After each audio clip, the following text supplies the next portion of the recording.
Okay, I am back with another problem on formulation of linear programming model. Okay, see here this problem is on planning of a diet that will minimize the cost under given constraints. So here's the problem. A dietitian wants to decide the constituents of a diet for her patient which will fulfill his daily requirements of proteins, fats and carbohydrates at a minimum cost. The choice has to be made from 4 different types of foods. The yields per unit of these foods are, now it's given over here. Now see, again it's a cost minimization problem, but you have your constraints pulling you up. This particular patient needs at least 800 units of protein, at least 200 units of fat, at least 700 units of carbohydrate. And see, there are 4 types of food. You have to choose from these 4 types of food, and the protein supplied by food type 1 will be 3 units. Protein supplied by food type 2 will be 4 units, 8 units and 6 units respectively for food type 3 and 4. Similarly with fats, similarly with carbohydrates. These are amount of units of that particular food type or nutrient supplied by that particular food type. Now look at the cost. If you go for food type 1 unit will cost you 45 rupees. For food type 2, 1 unit will cost you 40 rupees. For food type 3, 1 unit will cost you 85 rupees. And for food type 4, 1 unit will cost you 60 rupees. Now the question is decision variables. In earlier videos, I have referred to decision variables that we have to identify. Now, which are the decision variables that I have to identify? Let's go back to the problem and read it. The choice has to be made from 4 different types of foods. The yield per unit of these foods are given. So, choice has to be made from 4 different types of foods. So, which are our decision variables? How much of food type 1, how much of food type 2, how much of food type 3 and how much of food type 4. So, these are our decision variables. So, let us identify these decision variables. So, X1 refers to number of units of food type 1. Okay? Number of units of food type 1.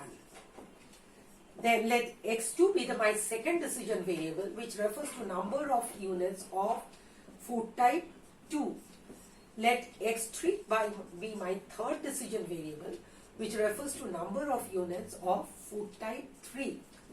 And let X4 be a decision variable which refers to number of units of food type 4. So by now, going through different problems that I have been discussing with you, you must have understood that decision variable actually refers to what we have to find out. The values we have to find out are our decision variables. So we have to find out how much of food type 1, how much of food type 2, how much of food type 3 and how much of food type 4 we require. Now, looking at the objective function, if I look at what is our objective? To minimize cost. So, this is a minimization problem. So, my objective is minimization of cost. And so, it will be minimize Z. Z equal to how much? Z equal to how many units? Now, we know 1 unit of food type 1 costs us rupees 45. So, how much will X1 units of food type 1 cost me? 45 X1. 1 unit of food type 2 costs me rupees 40. So, X2 units will cost me 40 X2 because I have to add up the costs. Okay. 1 unit of food type 3 costs me rupees 85. So, X3 units will cost me 85 X3 and 1 unit of food type 4 costs me rupees 60. So, X4 units will cost me.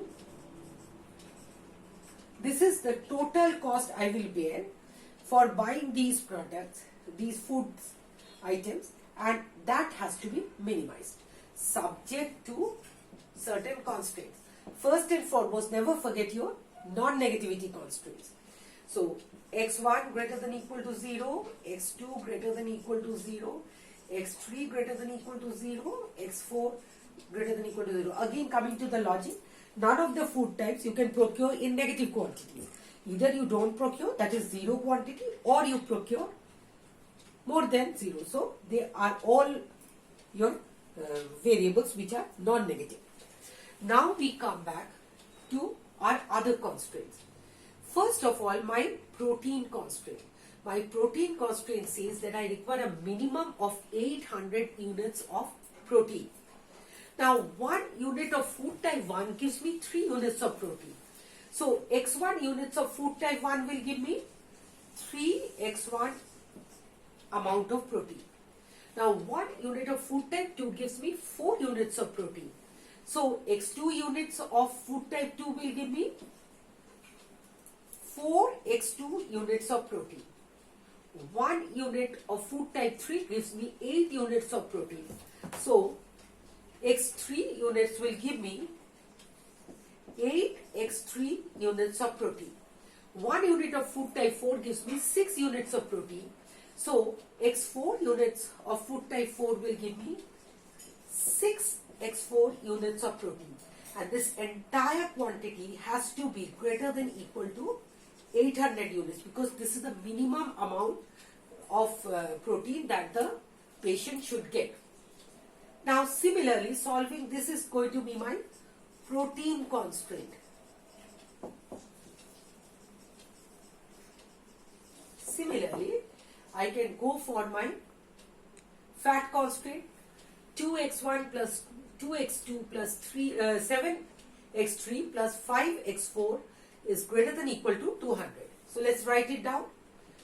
2x1 plus 2x2 plus 7x3 plus 5x4 is greater than equal to 200. This is my fat constraint. Similarly, you see, if I look at carbohydrates, so my minimum requirement is 700.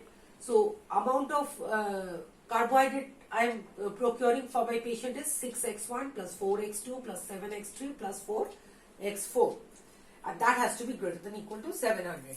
So I have 6x1 plus 4x2 plus 7x3 plus 4x4 greater than equal to 700. So my module is is formulated over here. I've been able to formulate my linear programming problem. This is your answer. Minimize z equal to 45x1 plus 40x2 plus 85x3 plus 60x4 subject to x1 greater than equal to 0, x2 greater than equal to 0, x3 greater than equal to 0, x4 greater than equal to 0. And these are your protein constraint, fat constraint and carbohydrate constraint.